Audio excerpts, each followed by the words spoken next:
चलिए, तो आज अपना जो टारगेट है वो वीन ब्रिज ओसिलेटर है। हाँ भाई इंसराज, आज अपना टारगेट क्या है? Wien bridge oscillator. तो मैं ये कह रहा हूं कि भाई ये वीन ब्रिज ओसिलेटर है, ये मैंने मान लिया कि ये वीन ब्रिज ओसिलेटर है। तो सबसे पहले मैं ये अब मेरी कंपनी मान लो वीन ब्रिज बनाती है, तो मुझे ये पता होना चाहिए सबसे पहले कि इस वीन ब्रिज में लगेगा क्या क्या, यानी इसके अंदर क्या है। तो देखो, इसके अंदर वास्तव में दो एम्पलीफायर है, यानी कि ये जो ओसिलेटर अगर मुझे बनाना है तो मेरे पास में दो एम्पलीफायर होने चाहिए। मतलब अगर मेरी कंपनी बना रही है तो मेरे पास क्या होना चाहिए? दो एम्पलीफायर, या यूं कहें मेरे पास दो ट्रांजिस्टर होने चाहिए। तो पहला क्वेश्चन तो यही तैयार हो गया, लगभग सभी ओसिलेटरों में एक एम्पलीफायर या एक ट्रांजिस्टर होता है, जबकि इसमें क्या होते हैं? दो एम्पलीफायर होते हैं। अब मेरे दिमाग में तुरंत आता है कि एम्पलीफायर क्या होता है, तो एम्पलीफायर या ट्रांजिस्टर क्या होता है? तो भाई एक सिलिकॉन का पीस होता है, जैसे पत्थर का टुकड़ा, लकड़ी का टुकड़ा, सोने का टुकड़ा, चांदी का टुकड़ा, ऐसे ही एक सिलिकॉन का टुकड़ा होता है। और उस सिलिकॉन के टुकड़े को तीन भागों में बांट देते हैं। अच्छा, इसको एन बनाने के लिए हम पंचसंयोजी अशुद्धि मिलाते हैं और इसको पी बनाने के लिए हम त्रिसंयोजी अशुद्धि मिलाते हैं।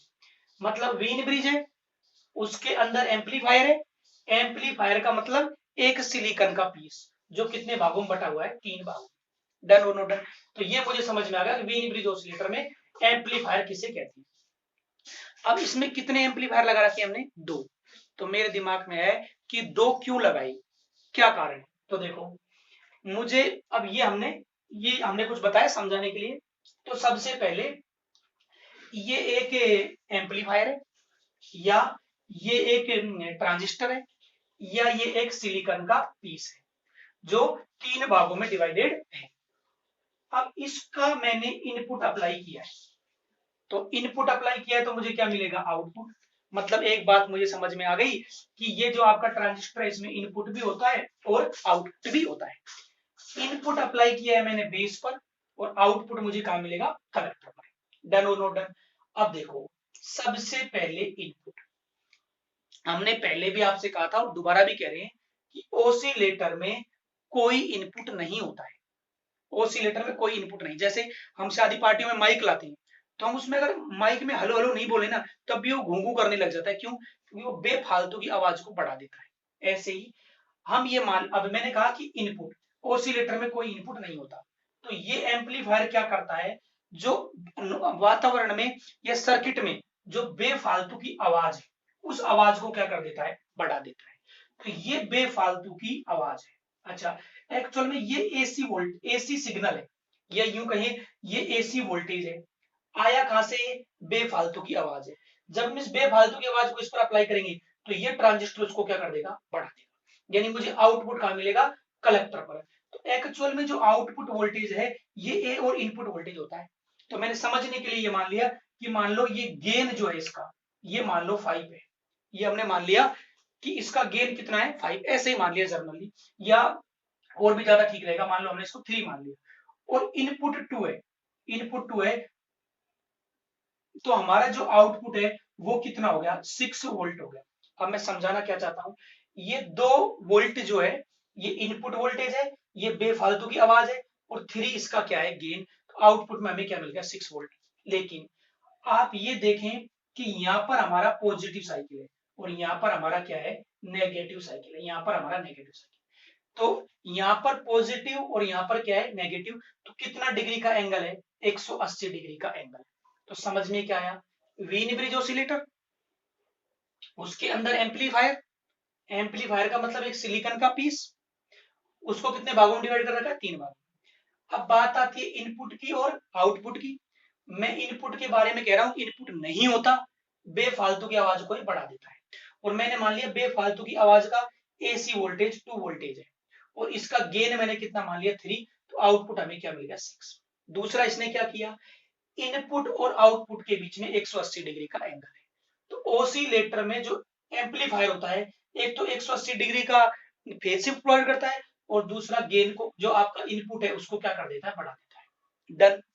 अब देखो, ये जो पहला ट्रांजिस्टर है, पहला एम्पलीफायर है, इसका आउटपुट दूसरे के लिए इनपुट होता है, और एक कैपेसिटर की सहायता से, यानी कि पहले का आउटपुट दूसरे के लिए क्या है, इनपुट। अब ये क्या सीन है, ओसिलेटर में ये दूसरा एम्पलीफायर है, मतलब दूसरा सिलिकॉन का पीस है, जैसे सोने का पीस, चांदी का पीस, कॉपर का पीस, ऐसे ही सिलिकॉन का पीस है, 3 भागों में डिवाइड है। इसका आउटपुट इसके लिए क्या है, इनपुट। चलिए, तो मैंने कहा था कि भाई इसका जो आउटपुट है उसका आउटपुट इसके लिए क्या है, इनपुट। अब देखो, मतलब मैंने यहाँ जो इनपुट के रूप में अप्लाई किया है वो नेगेटिव साइकिल, उसके बाद में पॉजिटिव, उसके बाद नेगेटिव, उसके बाद में पॉजिटिव। अब मैं ये इनपुट दे किसको रहा हूँ, इनपुट अप्लाई किस पर कर रहा हूँ, एम्पलीफायर पर, मतलब एक सिलिकॉन के पीस पर जो 3 भागों में डिवाइडेड है। अब देखो, यहाँ नेगेटिव साइकिल है, लेकिन यहाँ पर कितना है, पॉजिटिव साइकिल, मतलब ये भी कितना डिग्री प्रोवाइड कर रहा है, फेज शिफ्ट 180 डिग्री। तो दोनों एम्पलीफायर मिल करके 360 डिग्री का फेज शिफ्ट प्रोवाइड करते हैं। देखो, यहाँ पर पॉजिटिव है इनपुट में, तो आउटपुट में भी क्या है, पॉजिटिव, यानी कि ये दोनों क्या हो गए, इन फेज। प्लस मैंने यहाँ पर जो इनपुट अप्लाई किया था और यहाँ पर हमें क्या मिला है, आउटपुट। अब आपको बताया था हमने, हम जस्ट एग्जांपल के रूप में मान रहे हैं कि यहाँ हमारा इनपुट 6 वोल्ट है और इसका गेन मान लो 3 है, आउटपुट कितना हो जाएगा आपका 18। तो देखो आउटपुट होगा ए और बी इनपुट, तो ये हो गया आपका आउटपुट। डन और नॉट डन। तो मेरे को यहाँ 2 बातें खुली खुली समझ में आई है कि इन एम्पलीफायरों ने किया क्या है, एक तो बढ़ाया है, एम्पलीफाई किया है, यानी देखो इसकी तुलना में ये ज्यादा है, इसकी तुलना में ये ज्यादा है, तो एक तो ये क्या कर रहे हैं, बढ़ा रहे हैं, मतलब मैं जो कुछ बोल रहा हूँ उस आवाज को क्या कर रहे हैं, बढ़ा रहे हैं। और दूसरा फेज शिफ्ट प्रोवाइड कर रहे हैं, 180 180, यानी टोटल कितना होगा, 360। चलिए, अब वीन ब्रिज ओसिलेटर में इसके अलावा एक ब्रिज होता है, वेरी वेरी इंपॉर्टेंट है, ये ब्रिज है। अब देखो, ब्रिज में है क्या वास्तव में, रेजिस्टेंस कैपेसिटर, रेजिस्टेंस कैपेसिटर, यानी कि सारे पैसिव कंपोनेंट है। अब हमने ये जो आपका दूसरा एम्पलीफायर है, इसका जो आउटपुट है, इसके लिए किसका काम करेगा, इनपुट का कार्य करेगा। अब देखो, अभी हमने जो सर्किट है उसमें आगे बताएंगे।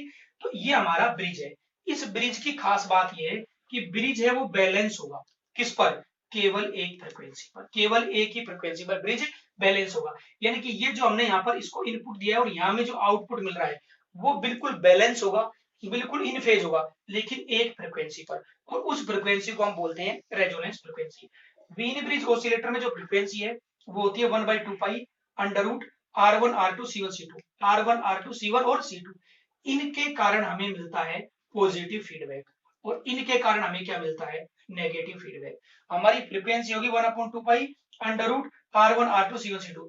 अगर इन दोनों का मान बराबर है तो ये आ जाएगा आपका R, यानी हमने मान लिया R1 equal to R2 equal to क्या मान लिया, R। ऐसे ही हमने C1 equal to C2 equal to क्या मान लिया, C। तो हमारी फ्रीक्वेंसी हो जाएगी 1/2 पाई। तो हमारी जो फ्रीक्वेंसी है वो 1/2 पाई और क्या होगी, R C. Very very important है, ये हमारी फ्रीक्वेंसी है किसकी, वीन ब्रिज ऑसिलेटर की। डन और नो डन, डन, यस। चलिए, तो आज अपना जो टारगेट है वो है वीन ब्रिज ऑसिलेटर, मतलब आज अभी जो हम बात करेंगे वो वीन ब्रिज ऑसिलेटर की करेंगे। इससे पहले हमने आरसी फेज शिफ्ट ऑसिलेटर पढ़ लिया है और ऑसिलेटर की एक बेसिक क्लास पढ़ ली है, उसके बाद हम वीन ब्रिज ऑसिलेटर पढ़ रहे हैं। तो देखो, जैसे अभी हमें ये सर्किट दिख रहा है, तो अभी हमें ये क्या दिख रहा है, हमें ये दिख रहा है कि यहाँ पर आपके 2 ट्रांजिस्टर लगे हुए हैं, यानी कि ये आपके 2 ट्रांजिस्टर हैं, या यूं कह सकते हो आप ये 2 एम्पलीफायर है और एक ब्रिज सर्किट यहाँ पर लगा हुआ है। ये एक्चुअल में वीन ब्रिज है, ये आपको जो दिख रहा है वो वीन ब्रिज है। तो यहाँ से मैं ये कह सकता हूँ कि वीन ब्रिज ऑसिलेटर में 2 एम्पलीफायर होते हैं। जितने भी हमारे ऑसिलेटर हैं, चाहे आरसी फेज शिफ्ट हो, चाहे हार्टले हो, चाहे कोलपिट हो, ट्यून बेस, ट्यून कलेक्टर, सब में एक ही एम्पलीफायर होता है, या यूं कहें एक ही ट्रांजिस्टर होता है, लेकिन इसमें कितने होते हैं, 2। अब हम इसे समझते हैं, देखो क्या है। तो देखिए, सबसे पहली बात तो ये है कि ये जो दोनों ट्रांजिस्टर है इनको हमको ऑन करना है। जैसे शादी पार्टी में माइक लेकर आते हैं तो माइक को हमें ऑन करना है, तो इन दोनों को हमें ऑन करना है। तो ऑन करने के लिए डीसी सप्लाई चाहिए। तो हमने क्या किया है, यहाँ पर हम डीसी सप्लाई काम में ले रहे हैं। ये हमने मान लिया कि ये आपका कलेक्टर है और ये भी इसका क्या है, कलेक्टर। डन और नो डन। और ये हमने मान लिया कि यहाँ पर हमारी बैटरी है, ये हमने मान लिया प्लस VCC, ये डीसी बैटरी है, यानी कि ये प्लस VC मतलब बैटरी है, ये इन दोनों को डीसी सप्लाई प्रोवाइड करने के लिए। उसके बाद में ये हमारे बाइसिंग रेजिस्टेंस है, ये हमने मान लिया कि ये हमारे क्या हो गए, बाइसिंग रेजिस्टेंस। ये हमारा बाइसिंग रेजिस्टेंस है।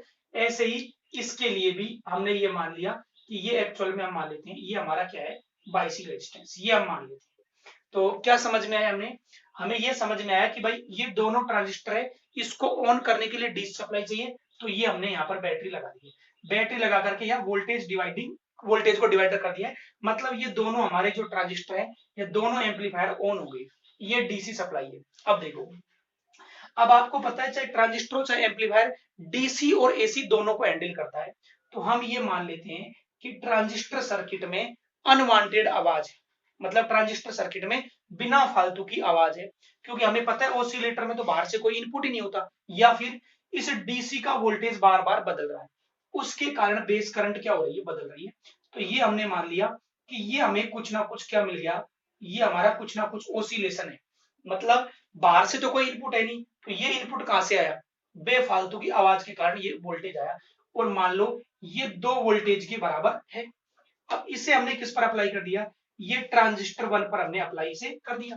तो आपको पता है यहाँ पर हमें क्या मिलने वाला है, आउटपुट, यानी यहाँ पर हमें आउटपुट मिल जाएगा। अब देखो आउटपुट कैसे मिलेगा, आप ये मान लो इसका जो भी गेन है, अभी मैंने ये मान लिया कि इसका गेन मान लो हम 3 मान लेते हैं, तो 3 को 2 से मल्टीप्लाई करेंगे तो 6। तो देखो हमारा सीन ये हो गया। अगर हम हल्की फुल्की बातें करें तो आपको पता है ये सबसे पहले यहाँ पॉजिटिव साइकिल है, तो हमें यहाँ पहले क्या मिलेगा, नेगेटिव साइकिल मिलेगा।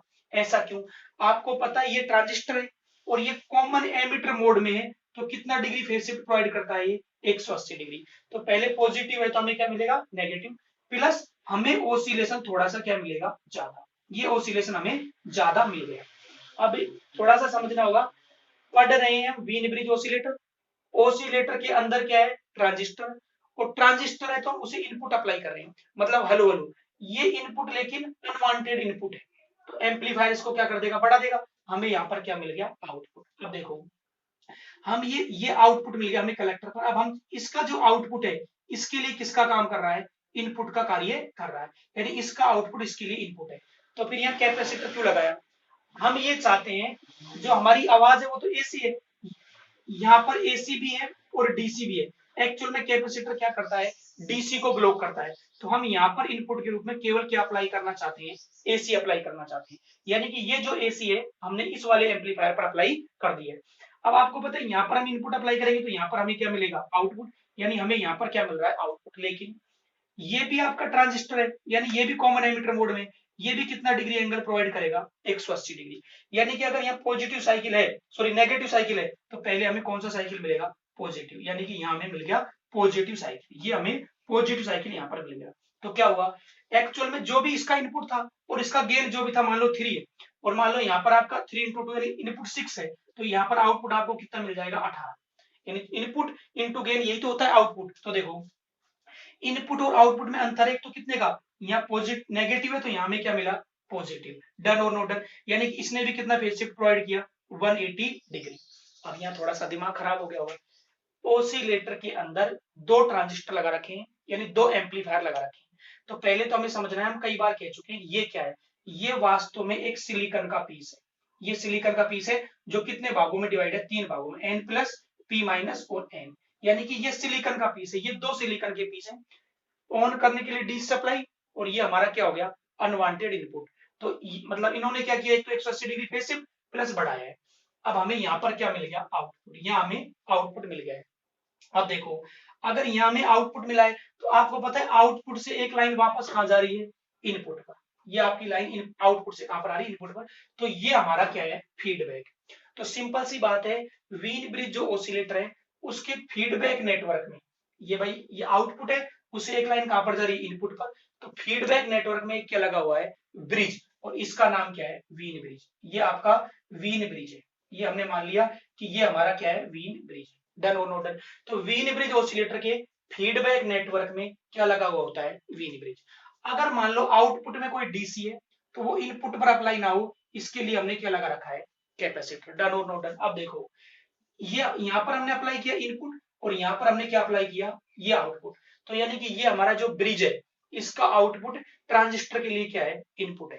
अब देखो ये जो ब्रिज है वेरी वेरी इंपॉर्टेंट है, ये हमने मान लिया कैपेसिटर C1 और ये रेजिस्टेंस मान लिया R1, ये कैपेसिटर मान लिया C2 और ये रेजिस्टेंस हमने क्या मान लिया R। वेरी वेरी इंपॉर्टेंट है ब्रिज। ये जो ब्रिज है ना, ये बैलेंस होता है लेकिन मात्र एक फ्रीक्वेंसी पर। वेरी वेरी इंपॉर्टेंट है, ये हमारा जो ब्रिज है वो केवल एक ही फ्रीक्वेंसी पर बैलेंस होता है और उस फ्रीक्वेंसी को हम क्या बोलते हैं, resonance frequency. Very very important है, उसे हम बोलते हैं रेजोनेंस फ्रीक्वेंसी। वो हमारी रेजोनेंस फ्रीक्वेंसी है। डन और नो डन। और एक्चुअल में वो फ्रीक्वेंसी बराबर होती है 1/2 पाई और आपका under root R1 R2 C1 और C2 के बराबर होती है अगर हम बात करें व्हीन ब्रिज ऑसिलेटर। लेकिन अगर हम R1 R2 को बराबर मान लें और C1 और C2 को भी बराबर मान लें तो हमारी फ्रीक्वेंसी हो जाएगी 1/2 पाई और अंडर रूट 1/2 पाई और आपकी हो जाएगी R और C। यानी व्हीन ब्रिज ऑसिलेटर में फ्रीक्वेंसी क्या होती है 1/2 पाई और क्या होती है RC। सबसे इंपॉर्टेंट है, ये जो ब्रिज है केवल एक ही फ्रीक्वेंसी पर बैलेंस होता है जिसे हम कौन सी फ्रीक्वेंसी बोलते हैं, resonance frequency. Very very important है। अब देखो, हमने शुरू में ये बात को बताया था पहले लेक्चर में कि व्हीन ब्रिज ऑसिलेटर है, इसमें दोनों फीडबैक होते हैं, इसमें पॉजिटिव फीडबैक भी होता है और इसमें नेगेटिव फीडबैक भी होता है। तो ये जो आपके R1 C1 R2 और C2 ये तो प्रोवाइड करते हैं पॉजिटिव फीडबैक, ये तो प्रोवाइड करते हैं पॉजिटिव फीडबैक, ये तो पॉजिटिव फीडबैक प्रोवाइड करते हैं। जबकि आपका R3 और R4 है, ये क्या प्रोवाइड करते हैं, ये प्रोवाइड करते हैं नेगेटिव फीडबैक। अच्छा, नेगेटिव फीडबैक किसके थ्रू, तो वेरी इंपॉर्टेंट है, ये कनेक्ट होता है एमीटर से। तो ये जो R3 और R4 है ये तो प्रोवाइड करते हैं नेगेटिव फीडबैक और ये क्या प्रोवाइड करते हैं, पॉजिटिव। अब हमें पता है नेगेटिव फीडबैक के कारण क्या बढ़ती है, स्टेबिलिटी। वेरी वेरी इंपॉर्टेंट है, नेगेटिव फीडबैक है उसके कारण क्या बढ़ती है, स्टेबिलिटी। तो हमारा व्हीन ब्रिज जो ऑसिलेटर है इसकी स्टेबिलिटी ज्यादा होती है किससे, RC फेज शिफ्ट ऑसिलेटर से। क्यों, क्योंकि इसमें क्या होता है, नेगेटिव फीडबैक भी हम काम में लेते हैं। अभी हमने आपको कल जब RC फेज शिफ्ट ऑसिलेटर बताया था तो हमने बताया था वो 1 हर्ट्ज के लिए सुटेबल है। तो वेरी वेरी इंपॉर्टेंट है, व्हीन ब्रिज ऑसिलेटर है ये 1 मेगा हर्ट्ज के लिए सुटेबल है। वेरी वेरी इंपॉर्टेंट है। ये जो व्हीन ब्रिज ऑसिलेटर है ये भी एक्चुअल में ऑडियो फ्रीक्वेंसी ऑसिलेटर है, ये भी वेरी वेरी इंपॉर्टेंट है, ये आपका audio frequency oscillator. Very very important है, ये ऑडियो फ्रीक्वेंसी ऑसिलेटर है।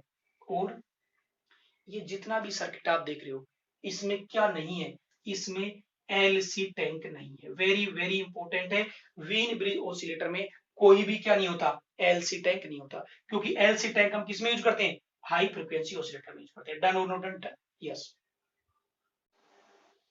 चलिए, तो आज जो हमने अभी व्हीन ब्रिज ऑसिलेटर पढ़ा है उसका हम कंक्लूजन पढ़ रहे हैं, यानी नट सेल में पढ़ रहे हैं। तो सबसे पहले हमारा टारगेट एग्जाम है कि भाई एग्जाम में क्या आएगा, तो ये वाला सेक्शन एग्जाम सेक्शन ही है। तो सबसे पहले हम ये कहते हैं कि ये क्वेश्चन एग्जाम में आ सकता है कि व्हीन ब्रिज ऑसिलेटर में पॉजिटिव और नेगेटिव दोनों फीडबैक होते हैं। ये वेरी इंपॉर्टेंट है, व्हीन ब्रिज में पॉजिटिव और नेगेटिव दोनों फीडबैक। बाकी सभी ऑसिलेटरों में पॉजिटिव फीडबैक होता है। एग्जाम में आ जाए कि भाई ऑसिलेटर में क्या होता है, तो भी पॉजिटिव, लेकिन व्हीन ब्रिज में दोनों होते हैं। ये एग्जाम में क्वेश्चन आ सकता है। दूसरा, अब आपको पता है नेगेटिव जो फीडबैक है उसके कारण क्या है, स्टेबिलिटी बढ़ती है। तो ये जो व्हीन ब्रिज ऑसिलेटर है इसकी स्टेबिलिटी ज्यादा होती है। क्यों, क्योंकि इसमें कौन सा फीडबैक होता है, नेगेटिव फीडबैक होता है। लेकिन स्टेबिलिटी ज्यादा होती है केवल किससे, RC फेज शिफ्ट ऑसिलेटर से। अब एग्जाम में आ जाए कि कौन से ऑसिलेटर की स्टेबिलिटी ज्यादा होती है, तो वो क्रिस्टल ऑसिलेटर है। लेकिन RC फेज शिफ्ट और व्हीन ब्रिज जो कि दोनों ऑडियो है उनमें से किसकी स्टेबिलिटी ज्यादा होती है, व्हीन ब्रिज ऑसिलेटर की। वेरी वेरी इंपॉर्टेंट है, इसके ए का मान 3 होता है और बीटा का मान क्या होता है, 1/3। आपको पता है बार कसन क्राइटेरिया क्या कहता है कि ए और बीटा का मान क्या होना चाहिए, 1। तो आपको पता है ए का मान कितना है, 3 और बीटा का मान क्या है, 1/3। तो 3 से 3 कैंसिल, मतलब क्या हो गया, 1। तो वेरी वेरी इंपॉर्टेंट है, एग्जाम में आ सकता है कि व्हीन ब्रिज ऑसिलेटर में ए का मान कितना होता है, 3 और बीटा का मान 1/3। अब ये ऑसिलेटर जो है ये तो फ्रीक्वेंसी जनरेट करता है, कौन सी, ऑडियो फ्रीक्वेंसी। अब हमें पता है कि ऑडियो फ्रीक्वेंसी की रेंज 20 हर्ट्ज से 20 किलो हर्ट्ज तक है, लेकिन अभी एग्जाम में आया था 1 मेगा हर्ट्ज है, उसको जनरेट करने के लिए हमारा व्हीन ब्रिज ऑसिलेटर है वो सूटेबल है। तो व्हीन ब्रिज ऑसिलेटर आपका ऑडियो फ्रीक्वेंसी ऑसिलेटर है या फिर 1 हर्ट्ज तक जनरेट करने के लिए इसे काम में लेते हैं। दूसरी बात, इस व्हीन ब्रिज में कोई भी LC टैंक नहीं होता, क्योंकि LC टैंक किसमें होता है, हाई फ्रीक्वेंसी में। अब इसकी फ्रीक्वेंसी क्या होती है 1/2 pi under root R1 R2 C1 C2। अगर इन दोनों का मान बराबर मान लिया हम R के और इन दोनों का मान बराबर C के मान लिए तो वीन ब्रिज की फ्रीक्वेंसी क्या हो जाएगी 1/2 पाई R C। ये सेक्शन एग्जाम के लिए है, डन और नॉट डन। अब दूसरी बात, अब जो अगला सेक्शन है ये एग्जाम के लिए यही बातें महत्वपूर्ण है। दूसरा, मैं ये मानता हूं कि मेरी कंपनी से हमें ऑसिलेटर बनवाना है तो मुझे 2 एम्पलीफायर चाहिए या फिर 2 ट्रांजिस्टर चाहिए। तो इसका मतलब है वीन ब्रिज ऑसिलेटर में 2 एम्पलीफायर या 2 ट्रांजिस्टर होते हैं, मतलब मुझे 2 ट्रांजिस्टर चाहिए। अब मेरे दिमाग में जब मैं ये ऐसा डायग्राम देखता हूँ तो मेरा दिमाग खराब हो जाता है। ये एक्चुअल में ट्रांजिस्टर है या आप इसे एम्पलीफायर भी कह सकते हैं। अब ये है क्या, केवल एक सिलिकॉन का पीस है। हम सिलिकॉन ही नहीं जानते, पत्थर है, लकड़ी है, सोना है, चांदी, ऐसे एक टुकड़ा है सिलिकॉन का। इसको 3 भागों में बांट करके हम एम्पलीफायर बना देते हैं। अच्छा, तो एक तो इसमें 2 एम्पलीफायर है, यानी इसके अलावा इसमें वीन ब्रिज है। ये आपका वीन ब्रिज हो गया R1 C1 R2 C2 R3 और R4। तो वेरी वेरी इंपॉर्टेंट है, इसमें वीन ब्रिज होता है। तो R और C ये वास्तव में पैसिव कंपोनेंट है, ये वास्तव में पैसिव कंपोनेंट है R और C। तो अभी तक जैसे मेरी कंपनी ऑसिलेटर बनाई थी तो मुझे क्या चाहिए, एम्पलीफायर चाहिए 2 या 2 ट्रांजिस्टर, यानी एक सिलिकॉन के 2 पीस चाहिए, ब्रिज चाहिए। तो ब्रिज बनाने के लिए क्या चाहिए, पैसिव कंपोनेंट यानी R और C प्लस बैटरी चाहिए। जैसे वो माइक होता है इसको ऑन करने के लिए हम बैटरी लेकर आते हैं तो बैटरी चाहिए डीसी सप्लाई के लिए, प्लस ये डन है। अब ये इसका सर्किट है वीन ब्रिज का, ये वाला जो आपको दिख रहा है। अब शुरुआत कैसे होगी, सबसे पहली बात तो ये जो आपने रेजिस्टेंस लगा रखी है ये चारों और ये 3, ध्यान रखिए ये डीसी सप्लाई है जो इसको ऑन करने के लिए चाहिए। तो ये सभी रेजिस्टेंस डीसी से संबंधित है। अब हम बात करते हैं यहाँ पर सबसे इंपॉर्टेंट, जेबी गुप्ता में लिखा हुआ है कि आप ये मान लें अनवांटेड आवाज, उसका एसी वोल्टेज यहाँ पर सिग्नल की तरह कार्य कर रहा है। मैं कहना क्या चाहता हूँ, ऑसिलेटर में कोई इनपुट नहीं, लेकिन यहाँ पर हमें इनपुट मानना पड़ेगा, कौन सा, अनवांटेड आवाज। तो मैंने ये मान ली कि ये अनवांटेड आवाज है, बहुत ही कम आवाज है और उसका वोल्टेज इस एम्पलीफायर पर अप्लाई हो गया। अच्छा, तो मैं यहाँ इनपुट अप्लाई करूंगा तो यहाँ पर मुझे क्या मिलेगा, आउटपुट। लेकिन अगर यह पॉजिटिव साइकिल है तो यहाँ पर कौन सा साइकिल पहले मिलेगा, मुझे नेगेटिव। इसका मतलब इसने कितना डिग्री प्रोवाइड किया, 180 डिग्री। उसको मैंने इस वाले एम्पलीफायर पर अप्लाई कर दिया कैपेसिटर के थ्रू।